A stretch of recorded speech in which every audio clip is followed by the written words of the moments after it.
অভিবাসন ইস্যুতে আন্তর্জাতিক অঙ্গনে নতুন চ্যালেঞ্জের মুখে পড়েছে বাংলাদেশ। ভিসা বন্ড আরোপের রেশ কাটতে না কাটতেই বাংলাদেশিদের জন্য ইমিগ্র্যান্ট ভিসা কার্যক্রম স্থগিত করেছে যুক্তরাষ্ট্র। এই সিদ্ধান্তে দেশটির অভিবাসন প্রত্যাশীদের মধ্যে অনিশ্চয়তা ও উদ্বেগ বেড়েছে। মার্কিন পররাষ্ট্র মন্ত্রণালয়ের ঘোষণায় জানানো হয়েছে, বাংলাদেশ সহ প্রায় ৭৫টি দেশের নাগরিকদের জন্য ইমিগ্র্যান্ট ভিসা কার্যক্রম অনির্দিষ্টকালের জন্য স্থগিত থাকবে। নতুন নির্দেশনায় বলা হয়েছে, আবেদনকারী ভবিষ্যতে যুক্তরাষ্ট্রের সরকারি সহায়তা বা সামাজিক সেবার উপর নির্ভরশীল হতে পারেন এমন আশঙ্কা থাকলে ভিসা প্রত্যাখ্যান করা যাবে।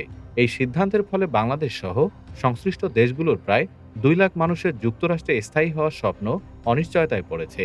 মানবাধিকার সংস্থা ও মার্কিন রাজনীতিকদের একটি অংশ এই সিদ্ধান্তকে বৈষম্যমূলক ও অমানবিক বলে সমালোচনা করেছেন। এদিকে বিষয়টি নিয়ে কূটনৈতিক পর্যায়ে সক্রিয় হয়েছে বাংলাদেশ সরকার।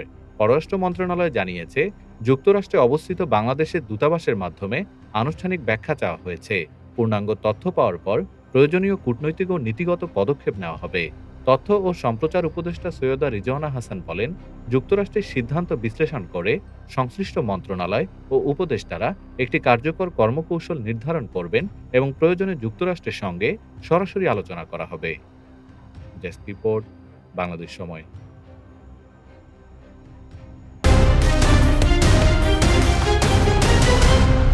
বাংলাদেশ সময়, সবার আগে দেশ।